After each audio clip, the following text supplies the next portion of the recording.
I'm sitting here with my old gun in one hand and a glass of bourbon in the other, waiting for the cops to show up. I put down the empty glass and light a cigar. This smoke helps me relax while I wait for the flashing lights and sirens. You're probably wondering why. It all began years ago when I met and fell for Laura Mills. We were both in the Navy at the time. I was in my third year of my first 5-year enlistment and had achieved the rank of Petty Officer First Class. I was active duty with a SEAL trident on my chest. Emily was a captain in the California National Guard with a degree in public relations. We met at a bar near Naval Station Jacksonville one night and hit it off, even though she was a part-time officer and I worked full-time.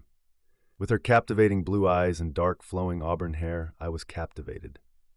Me, in Michael Stone, and I had saved enough money during my enlistments to go to college at Stanford with the help of the GI Bill.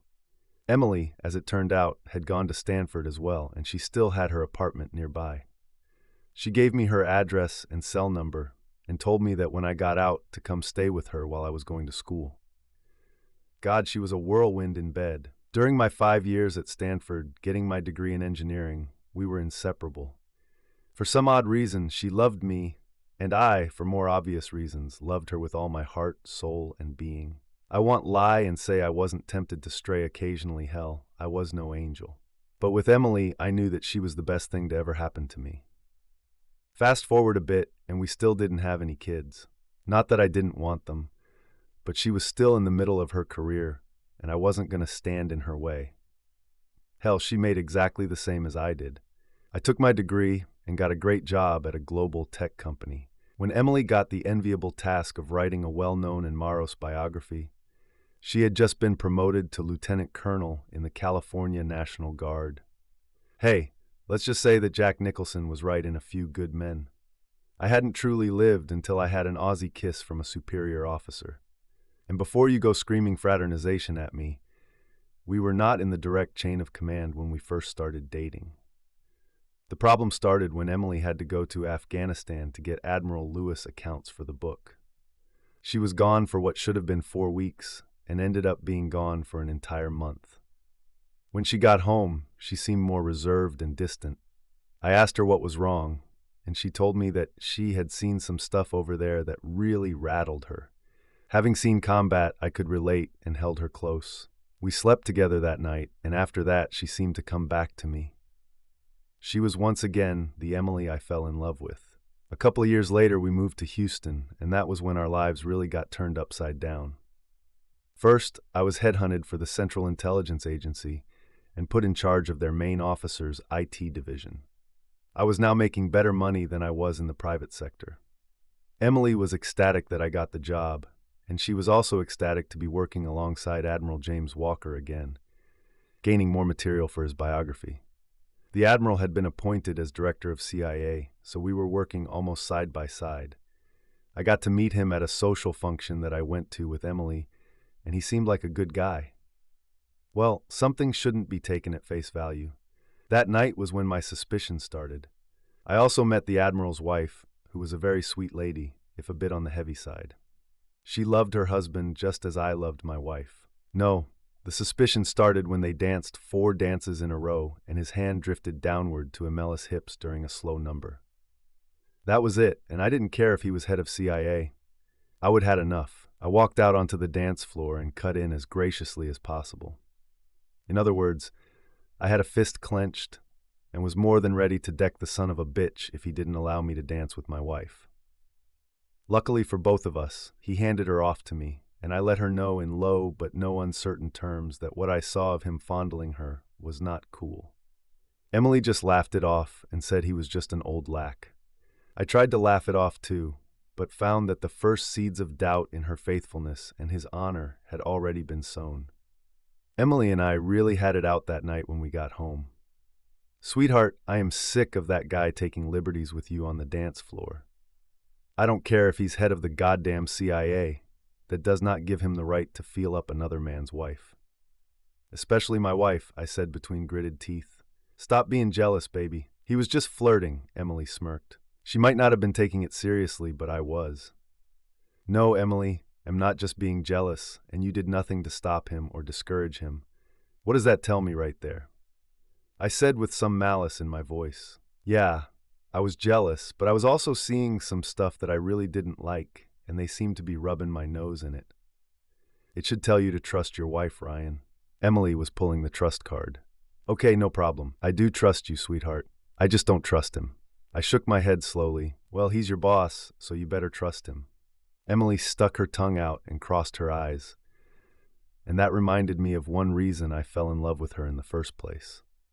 I laughed in spite of myself, and she came into my arms, kissing me passionately. I think it's sweet that you were ready to deck your big boss to defend my honor. That's what I do, honey, I grinned, then kissed her again, just as passionately as she kissed me. We ended up in bed that night, and though there were no grand gestures, I knew she had picked up on my mood when I would cut in on the dance, and I think she got a thrill out of it.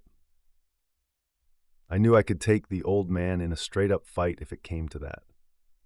I still ran every morning before work and hit the gym 3 to 4 times a week to keep in shape. The great thing about running in the morning was that Emily ran with me and looked damn good doing it. She kept in shape too, and I was definitely enjoying the view of my wife's incredible hips whenever I would fall behind during our runs. The only woman I knew with a better one than hers was Maya Chin, a member of my cyber warfare team at CIA. As IT director, I wasn't just a tech expert, I was also a fully trained operative. Within a year, my background as a SEAL helped with that. The cyber warfare division handled not just computer hacking, but also other activities, so to speak, activities that often required a competent covert field operative. Sarah is Asian and reminds me a bit of Lucy Liu, only without the long black hair. Sarah, as she likes to be called, wears her hair short and in a pixie cut while keeping her hair its natural black color. Her skin was the same caramel color as Lucis, though, and her lips, oh my God, those lips. Before you go saying what a dog I am, let me just say that I was happily married and was not about to cheat on my lovely wife. I was married, not dead, though. I could at least window shop. Everything got back to normal for a few more months with Emily transferring to the Colorado National Guard. She was quickly on the fast track and was almost done with her book about Admiral James Walker. I read some of her transcripts and complimented her on a great job. She said that I was just saying that because I love her, but I assured her that if she had screwed anything up, I would definitely point it out to her. She laughed, and I pulled her away from her laptop long enough to take her to bed. The only thing that nagged at my mind a bit was that she had a folder on her desk marked Top Secret. Okay, I knew she had TS clearance and all that. Hell, so did I, but to have a TS folder in an unsecured location was a severe breach of protocol. But that night, I shoved it to the back burner in my brain and concentrated on giving her some much-needed attention. She more than returned the favor. The next morning, I asked her about the top secret file. "Oh, that's been declassified," she said dismissively. "Oh, what operation was it?" I asked. It's the craziest thing, she laughed. Some World War II operation called Ironclad, where a U.S. Navy SEAL attached to the OSS and a British MI6 operative supposedly went into Hitler's bunker and executed him along with a bunch of werewolves. "I think it was written up as a joke," she said, giggling. I laughed too, as it would have made a hell of a June Fool's Day gag. "What was the SEAL's name?" I asked, chuckling. "Lieutenant Jack Harper," she smirked. Like anyone would actually believe that.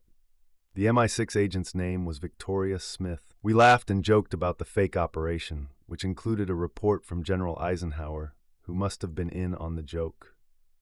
We looked at the file together and laughed at the thoroughness of the joke. My suspicions were alleviated for the moment, but something in the back of my mind just felt off, though I couldn't put my finger on it yet. The following Friday at work, Sarah noticed I was chuckling to myself. "Okay, boss, what's the joke?" she asked, giving me a raised eyebrow as she stood there with her arms crossed and her hip thrust out to the side. "Just an old declassified file that Emily brought home." I grinned, telling her about the supposed operation during the last days of the war in Europe. She broke down laughing when I told her about the fake report from General Dwight D. Eisenhower. We spent most of the morning joking about it and troubleshooting some systems when they showed that attention was needed. The rest of my team took care of most of it, but my gut feeling that something was off came back after a few hours. Sarah noticed that something was wrong. I keep my emotions hidden pretty well under most circumstances, but this just kept nagging me. Sarah could tell, as she could read people better than just about anyone around. She came into my office and closed and locked the door behind her. "Okay, boss, spill it. What the hell is going on?" she demanded. I sighed. "Sarah, what I'm about to tell you doesn't leave this room, understood?" I looked at her seriously. "Understood, Ryan," she nodded. "Everyone called me Ryan or boss. I didn't mind. Sarah called me boss more than anyone else in our little corner of Colorado. She only called me Ryan when she knew something was important. Okay, I think Emily might be thinking of cheating on me. If she hasn't done so already, I spit it out, giving it to her straight. Her eyes widened. She better not. If she cheats on a fine man like you, it'll pick you up and show you what real loving is. She gave me a grin. But seriously, boss, do you really think she would do that to you? My expression told her everything she needed to know about my feelings. From what I saw at the Admiral's dinner the other night, yes, I do believe she would. I went on to describe in detail how she had been dancing with Admiral Lewis, and her attempts to convince me that it was just him being a dirty old man. He could have just been drunk, Sarah shrugged, even though she knew the absurdity of that as soon as the words left her mouth. She grimaced when she realized that the Admiral didn't drink. "You know that he did it on purpose," I said flatly. She nodded. "Yeah, he would have had to." She said, "Damn, Ryan, they both basically dissed you in front of all those people." That was something I didn't really want to think about. Yes, they had both disrespected me in front of a lot of our friends and coworkers. Sarah hadn't been there that night. "Sarah, what I'm about to do is off the books and of questionable legality. If you don't want to get caught in the crossfire, leave my office now." I looked her straight in her dark brown eyes. Her full lips were set in a determined line as she met my gaze steadily. "In with you, Ryan. Whatever it is, in with you," she nodded. "You might not be when I tell you what I'm going to do," I warned her. "Just tell me, and whatever you say doesn't leave this room." She sat down across from me at my desk. "Thanks, Sarah," I smiled. I then outlined my plan to her, and she nodded support for each point. After 15 minutes of ironing out the finer points of my plan, she added a few more things we could do. I was reminded how good a friend she was and how seriously she took her job. What it boiled down to was if Emily and Admiral Lewis were having an affair, it could compromise national security. For those of you that say private lives don't have a bearing on professional lives, it'll just say, "'Tis in the world of international intrigue and national security." Yes, they do. If a hostile foreign power gets wind that the director of CIA is having an affair with his subordinate's wife, you can bet your life that same hostile foreign power is going to do anything and everything in its power to compromise said director of CIA, or compromise the subordinate. Blackmail is a powerful and accepted tool in the spy game. My job now wasn't just to divorce her if the supposed affair was going on. My job now included securing the safety of my country. If that meant outing the director and my wife, so be it. If nothing was going on, so much the better. But I wasn't going to take the chance that nothing was going on too much had nagged at my mind since the other night. Sarah and I figured that we should keep this up between us and keep everyone else in the dark. I set up a dummy email account and used the system here to tap into the Admiral's and my wife's phone lines. It's usually the purview of the NSA to monitor communication like this. But here at CIA, we had the same equipment for the same purposes. Got to love the redundancies of the federal government. We set up the monitoring and proxy servers for what we were going to do. I was able to set up VPNs to the director's computer and Emily's home computer as well. I could now look over their shoulders and see whatever they were doing on their computers. I also set up my own laptop to record everything they did. As head of IT, I was able to do that without drawing suspicion. It's relatively easy to say that I was just monitoring the systems for any suspicious activity. Besides, I had the software available to wipe my hard drive in seconds if needed. Part of me felt like I was betraying them, but not that big a part. I knew that if something was going on, I would be doing my duty to protect my country. I would also be gathering evidence in case the Admiral's wife and I would need it for a divorce. Sarah also implemented plans, cloning the Admiral's cell phone while I cloned Emily's cell that night at home. She also gave me the requisitioned surveillance equipment for my house, where I bugged my home phones. Sarah went undercover at the Admiral's house for the same purpose and implanted bugs in their home phones as well. She also set up the monitoring software to pick up keywords that would indicate something other than professional behavior. Those files would then be emailed to the dummy email account that I had set up, just in case. I also set it up so that I could access that account from anywhere with the wireless internet capabilities. It took 2 days to set everything up, and business went along as usual. I had my cell phone set up to receive alerts if any of the flagged communications got sent to my new email account. Emily and the Admiral's cell phones were never used for anything even remotely resembling inappropriate behavior. It was all kept professional. The week after that, an incident in Benghazi happened. That was a cluster from the word go. 2 private contractors and our U.S. ambassador to Libya died that night. It isn't my place to say whether or not everything was done that could have been done, but that was the point where everything hit the fan. You see, that night, Emily was out with the girls in her Colorado National Guard Uniter. So she said, also, when the excrement hit the rotating oscillator, Admiral James Walker was also incommunicado. His cell phone was turned off. It was at this time that I got a series of beeps on my phone from the email account for incoming mail. Sarah had set it up on a 24-hour update, which I had agreed to at that time, as anything more frequent could have been difficult to explain during dinner or something.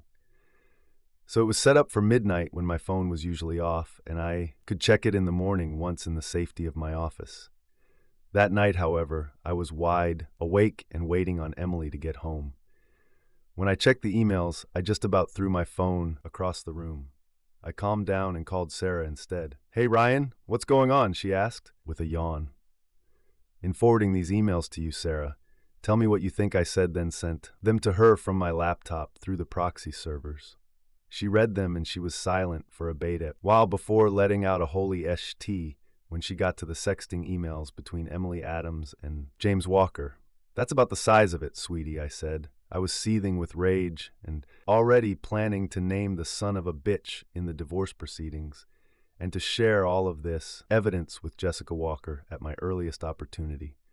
But first things first, as they say, after cementing the next phase of our plan, I told Sarah to keep a low profile and I would take the heat if anything bad happened. It was after 3 a.m. when Emily finally got home. I was sitting up with a beer in one hand and a sheath of papers in the other. I had printed out all of her emails between her and the Admiral from the previous day. "Oh, honey, you're still up?" she asked, a surprised and somewhat guilty look on her face. "Yep, waiting on you, baby," I said with a bit of sarcasm in my voice. "Have fun with the Admiral, Al." "I mean girls?" I asked, grinning with no mirth whatsoever. "What are you talking about, Ryan? You've been drinking." She tried to bluff. "In talking about this right here, my darling, faithful wife," I said, standing and handing her the emails I would printed out. Each one had complete replies from Admiral James Walker, detailing what they were going to do tonight, and sexting emails that would have been texts if they hadn't been emails. She gasped as she read each one, but her response wasn't what I had expected. "You spied on me," she shrieked. "No, I'm so sorry," or "Honey, let me explain." She went right on the offensive. "While I catch you cheating on me, have already emailed these to a lawyer in preparation to divorce you, and all you can do is accuse me of spying on you. Go to hell." I shouted at her, "Oh, and don't worry about your boyfriend. He's going to be sued for alienation of affection, and he'll be naming him in our divorce paperwork." I said that in a more conversational tone, giving her a nasty smile. "What have you done?" she said, her face pale. "I've already sent your emails to Mrs. Lewis, too. She'll probably be filing for divorce on Friday, unless she's okay with him cheating on her." I gave her a more benign smile at that.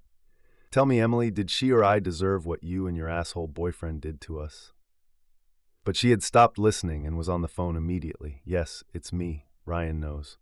He's already sent the emails to your wife. I know. What are you going to do about it?" "Okay, fine." She smiled at me as she hung up. "Let me guess, I'm fired." "No big surprise there," I smiled back. "Worse than that, traitor," she smiled triumphantly at me. She was still unaware that her phone conversations were being recorded.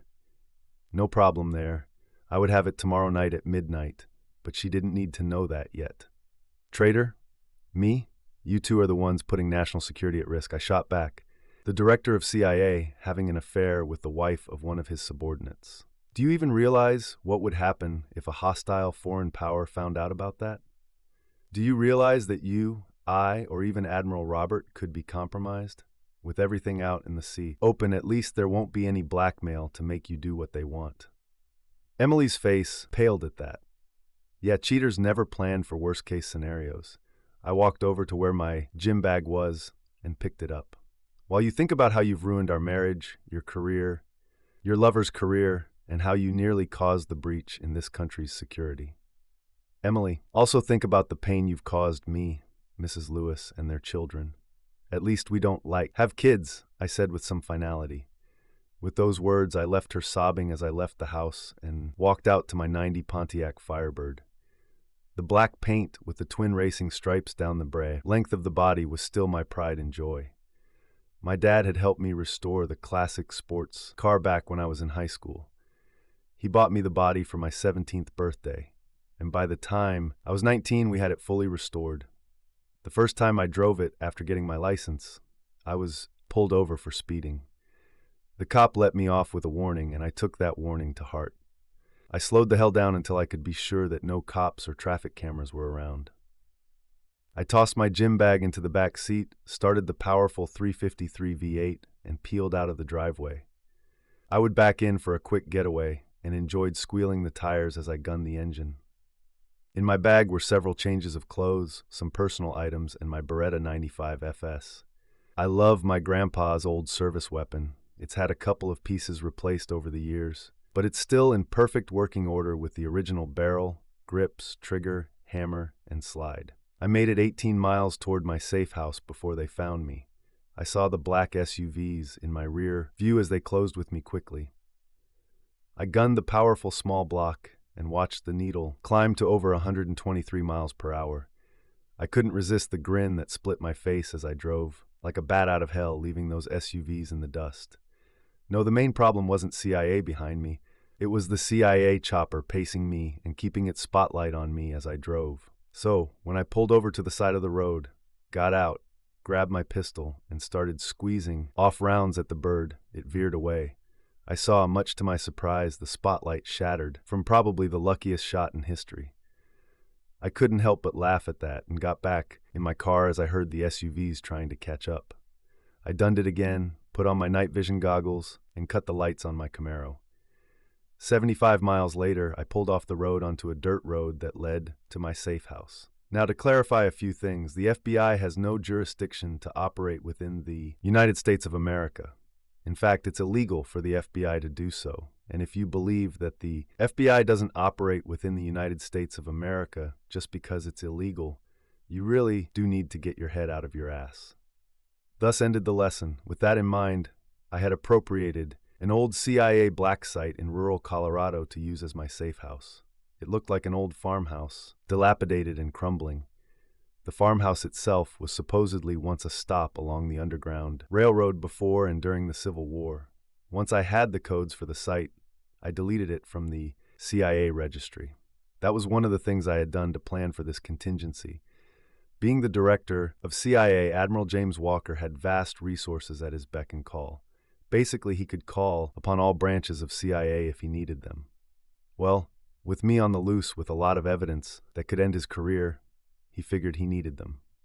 When I had sent the emails to Jessica Walker, I sent them from my main email account. My dummy account was still clean. I sent Sarah an email to her new dummy account, letting her know where I was. I know the old adage, trust no one, but that doesn't go very far, really. I had to trust someone, and the only one I could trust was I then sent from a coffee shop in a nearby town, and from a second dummy account, the emails that Admiral Lewis and Emily Adams had sent back and forth. I had grown my beard out some and wore a hat, and dark sunglasses by disguise 14. Where did I send them? Every major news network, including Fox News.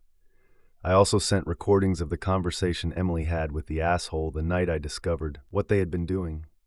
I was now the subject of a worldwide manhunt being conducted by the CIA, FBI, and NSA.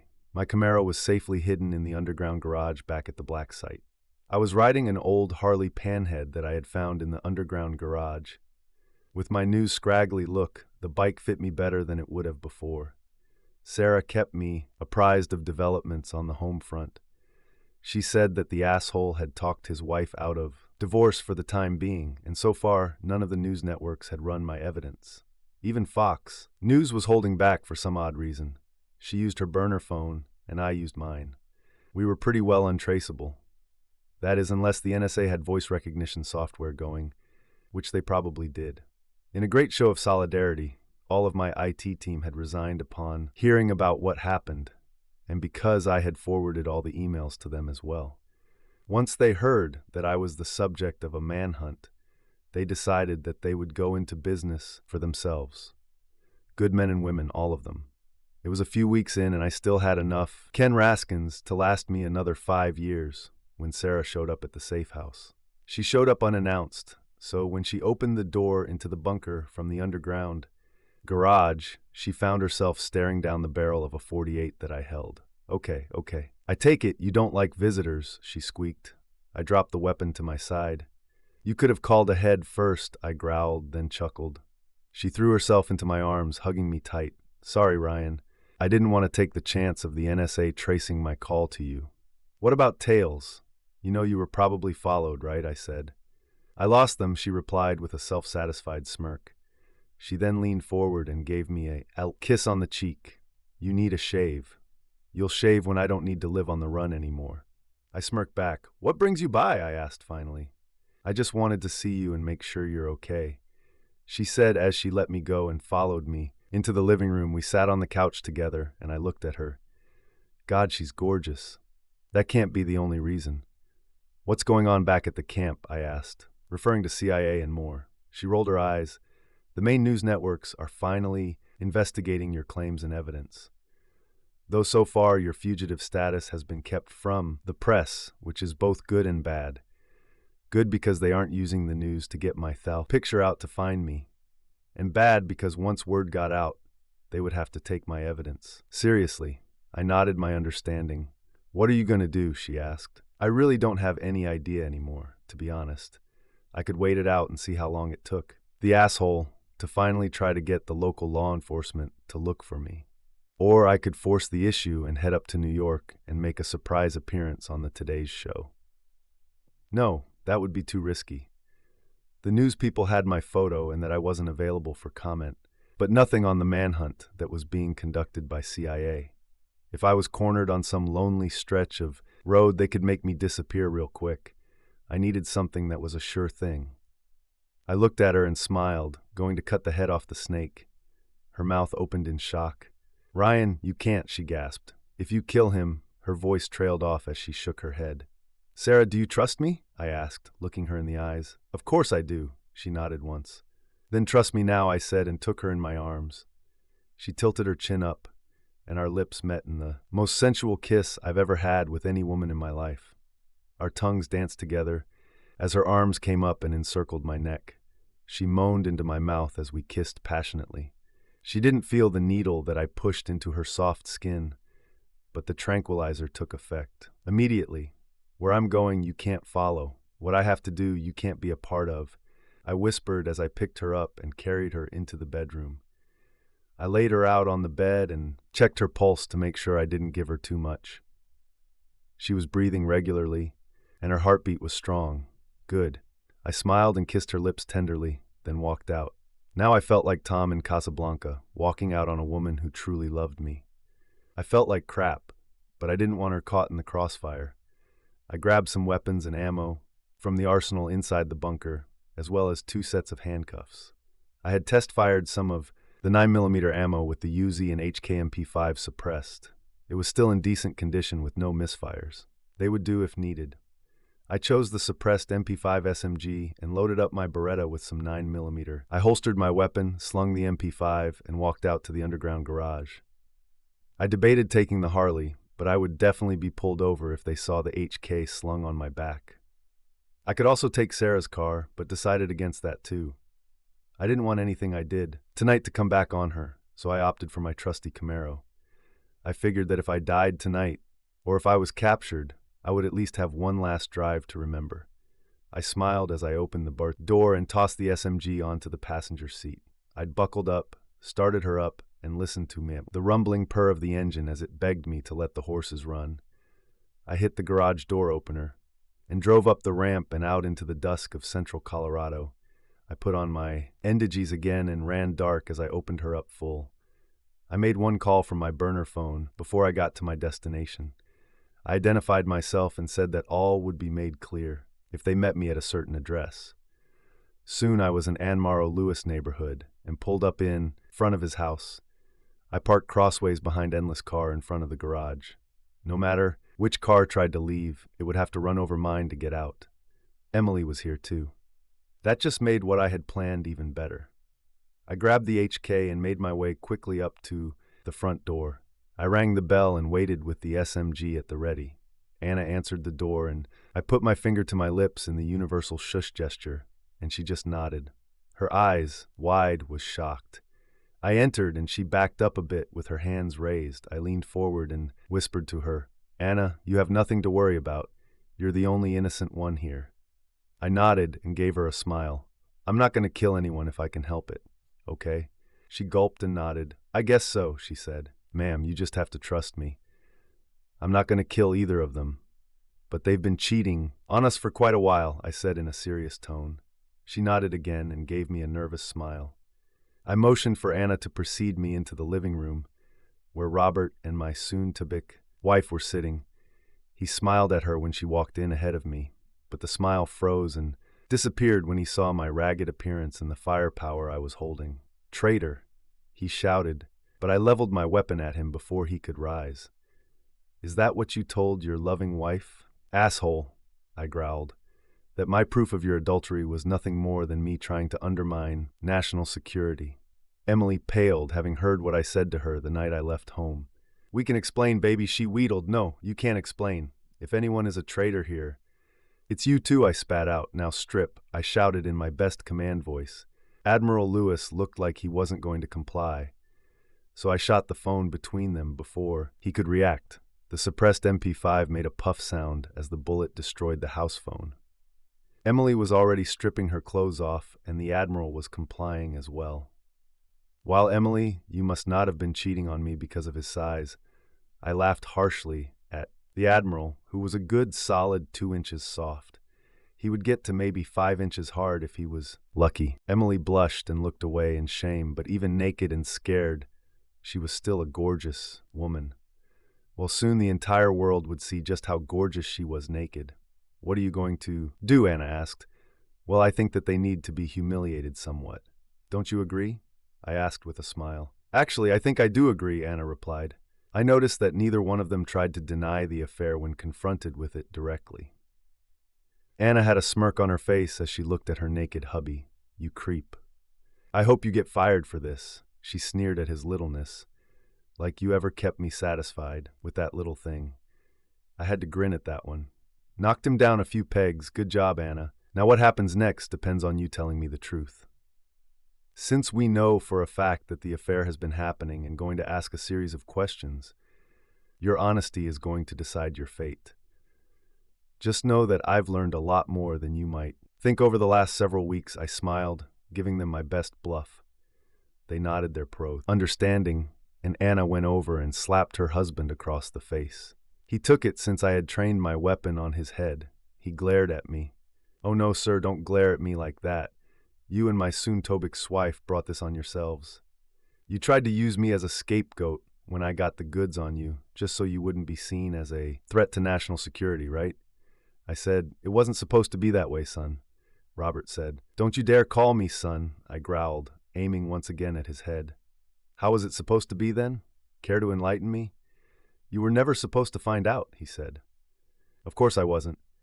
Just out of curiosity, how long have you two been screwing?"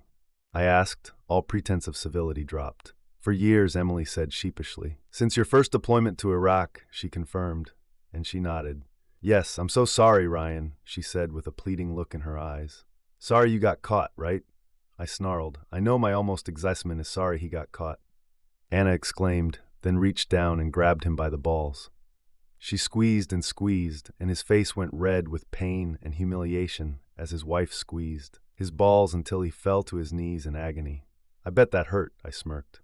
No bet here, Anna replied, then looked at me as she moved back and away from Admiral Lewis. Ryan, could you do me a favor and shoot my husband's little dick off? She asked. I don't know if I could hit something that small, but I could give it a try. I grinned at her, and she started laughing. Stop it, Emily shrieked. You have your confession. Just let us go. She was begging now.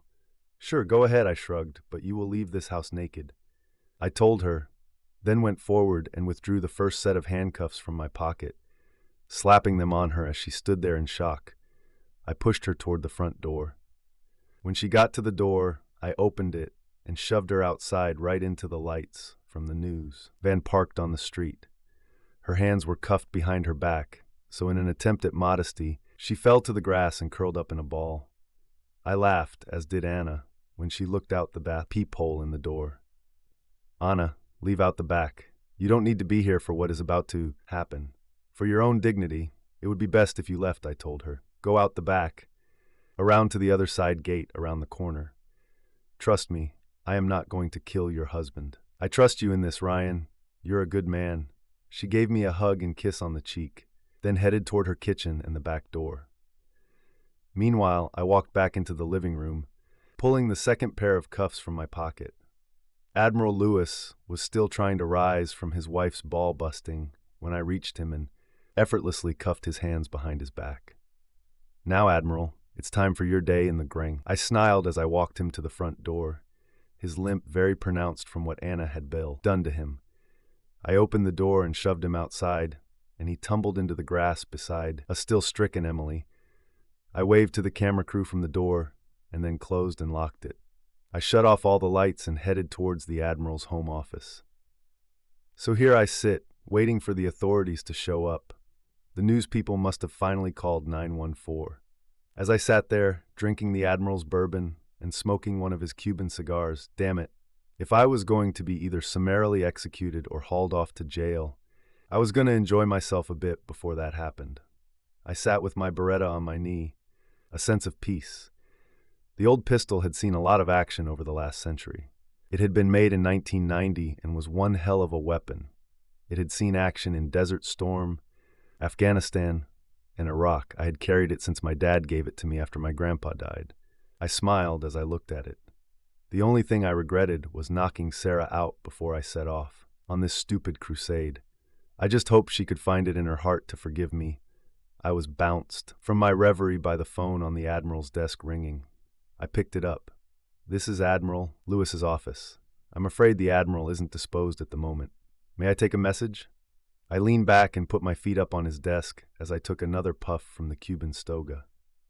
Mr. Adams? Mr. Michael Stone? The man's voice asked. Yep, Michael Stone here. Who's this? I replied. And David Clark from Channel 8 News, and talking to you from across the street. Can you tell us why you stripped your wife and former boss naked and thrown them out of his house? He said. I gave him the lowdown on the entire situation.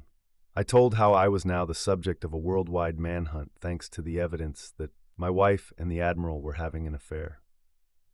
I also stated that I had even more proof now than before, including their confessions that they set me up to take the fall so they wouldn't be implicated in any ethical violations or seen as a threat to national security. Why would an affair be a matter of national security, he asked. Because if a hostile foreign power found out, they could easily be blackmailed. I shrugged as I laid it out for him. But now that it's all out in the open air, so to speak, I think that I've earned my right to be heard on this. My wife, for reasons unknown to me, began an affair with Admiral Poole, needle dick out there. I can say for certain that sex wasn't the issue, nor was it lack of love or attention. If I had to venture a guess, I would say that she was attracted to his power as a high-ranking officer in the U.S. Navy and as director of CIA. That was when I heard the sirens. It had taken them long enough. Apparently, whoever had called them had waited until they were quite certain that I was in here. Well, Mr. O'Connor, I believe that my ride is here. It'll be surrendering shortly, it seems. However, before I do, I just want to say one thing I said. What is it, Mr. Adams, he asked. I'm sorry, Sarah. If I had it to do over again, I wouldn't have sedated you. I paused. Mr. O'Connor, please run that on every newscast between now and tomorrow evening. I think that can be arranged, Mr. Adams.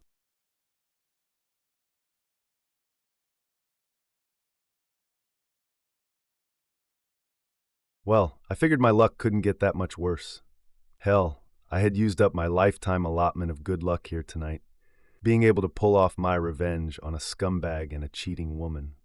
I poured another 3 fingers of the superb bourbon and puffed one more time on the stoga. I picked up my trusty Beretta from my lap, ejected the magazine, and racked the slide, ejecting the live round. I then placed the round in the magazine and made sure the slide was locked. Back, I set both on the desk, then did the same with the MP5. When the SWAT team busted down the front door, I stubbed out the cigar and downed the rest of the Grell, bourbon in the glass. I replaced the top on the bottle and stood up with my hands in the air. The first man through the door saw that I was already in the surrender position. So he had his buddies cover him and moved forward to slap the cuffs on me. He then advised me of my Miranda rights, and I acknowledged when asked if I understood. I exercised my right to remain silent, only breaking that to say that I wanted an attorney. For my one phone call, I called Sarah's burner phone. She picked up on the 5th ring. "Hello," she said groggily. "Good, the tranquilizer had worn off finally. Sarah, it's me. Look, I'm sorry for what I did, but there was a good reason for that," I said in a low voice. "You drugged me," she slurred. "Yes, I did. I didn't want you following me and getting locked up with me.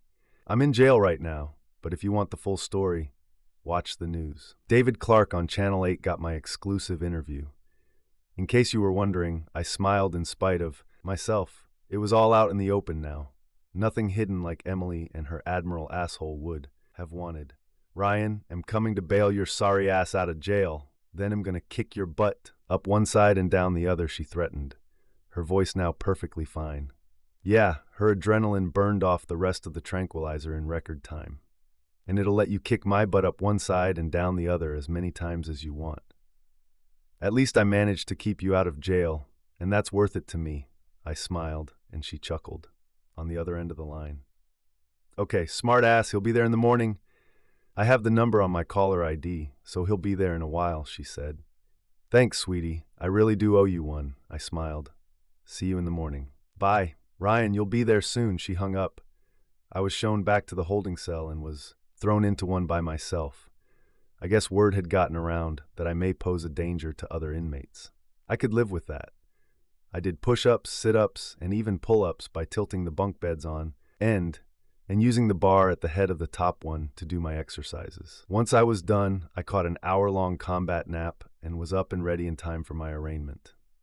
I was cuffed and led to the courtroom. Tom was already there and just chuckled and shook his head when he saw me. Tom and I had met in college where he was going to law school. He had moved out to Colorado several years after Emily and I moved, but we had regained contact. With him and his new wife, Emily. She's a sweetheart, so there was no swinging going on. Tom is kind of like me. He doesn't share. I couldn't blame him one bit. I also was going to ask him to handle my divorce. We managed to talk for about 5 minutes before the judge got there, and he agreed to handle my divorce for me. Once Judge Hendersano Relation came in, he said to be seated, and Tom made a very persuasive argument for me to be released on my own recognizance. When asked why, I stood and recounted that I had been made a scapegoat for my boss, Admiral James Walker, and my wife, his lover, Emily Adams. I would send Tom the evidence in the email, and he had filed it away for future use. The judge saw things our way due to extenuating circumstances, and I was allowed to collect my personal effects. As I was walking out of the station with Tom, we were met by a very irate Myochin. I smiled, and she slapped me across the face. "I deserved that," I said, more for Tom's benefit than mine.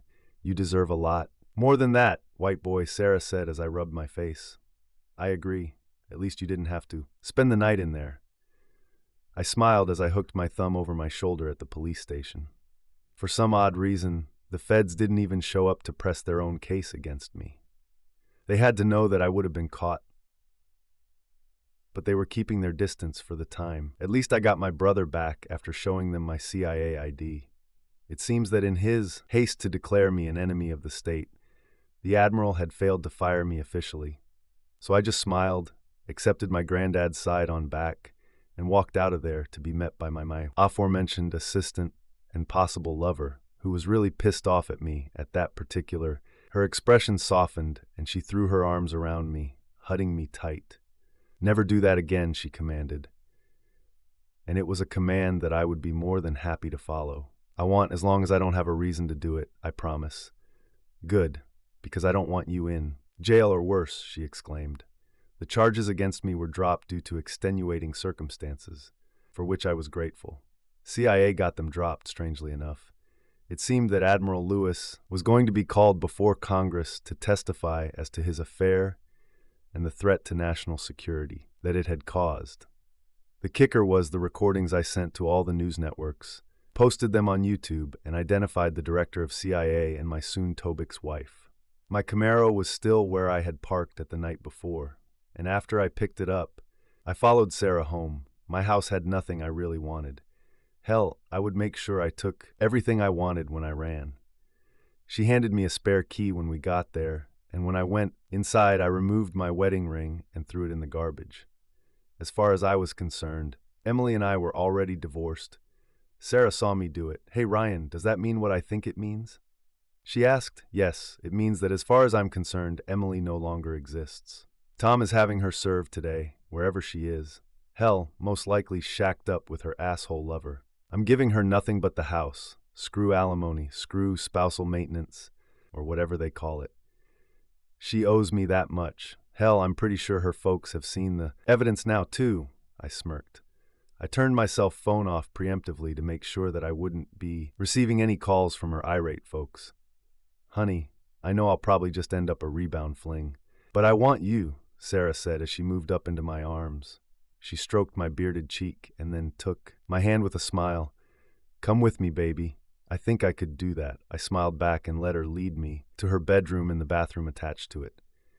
She sat me down on the toilet seat, then lathered up my face with shaved gel. She then proceeded to shave me, her hands gentle and the blade steady. She looked into my dark blue eyes with her dark chocolate orbs, and we smiled at each other. As she finished cleaning off my face, I felt an intimacy I had never felt before. We had a connection that transcended anything I had ever experienced. After she finished, she leaned down and kissed me tenderly. "Now it's shower time," she smiled, pointing me toward the shower. "He'll grab some towels." I rinsed, soaked up, and heard the shower door slide open when Sarah returned with the towels. She grinned as my eyes bugged out of my head at the sight of her. Her dark chocolate skin was flawless. Her slender waist flared out to wide hips, and she had the best dam as I had ever seen in my life. She didn't say a word as she came into my arms, rubbing her body up against my soapy torso. Our lips and tongues met again, and we kissed as if it was our last day on earth. Our moans grew louder as our need for each other grew stronger. We embraced with such intensity that it was clear how much we meant to each other. By the time we were done, the water started cooling off, so I shut down the shower, and we tailed each other dry. These were intimacies that I had never experienced before with anyone, including Emily. Emily and I had a great relationship, and it had been very fulfilling. But this level of connection that I had discovered today with Sarah was unlike anything I would ever experience before. We embraced and talked 3 more times that day, and after each time we talked more and more about who we were and what we wanted out of life. She confessed to a crush that had lasted since what first met, and I took over the cyber warfare division. I confessed that she was the only woman to turn my head even when I was in love with Emily. We laughed at that and figured out that we were pretty much meant to be together. I cautioned her that we would have to take it slow, and that being friends with benefits was good for now. She nodded and said she understood. 6 months later, we were back with our team in cyber warfare IT at CIA, and Sarah became more than my assistant. We became lovers first, more than just friends with benefits. And as soon as my divorce from Emily was final, I asked Sarah to marry me. She said yes, with tears flowing down her face, and I took great pleasure in slipping the ring on her finger. Emily moved back west after the divorce. I gave her nothing, and she asked for nothing. We split the house, sale equally, and that was pretty much it. She kept her car, and I kept mine. I love my Camaro. Admiral Lewis was served with his divorce papers soon after Emily was served with hers, and his wife took him to the cleaners. I gave her every scrap of evidence I had on them both. And the judge was more than pissed off about the circumstances that the admiral had put everyone in. He was forced to resign as director of CIA for, you guessed it, national security reasons. It seemed my point about his having an affair was taken seriously by the president himself, and soon a new director was appointed. The admiral almost faded away, but he decided that he wanted a little revenge on me before he left town. That was his biggest mistake, and he was rushed to the hospital after assaulting me. He ended up in the hospital for a few weeks, and when he was released, he really did fade away. Nobody ever saw or heard from him again. Emily and I have talked a few times, but I wasn't going to go out of my way to see her. Sarah and I invited her to our wedding, but she never showed up.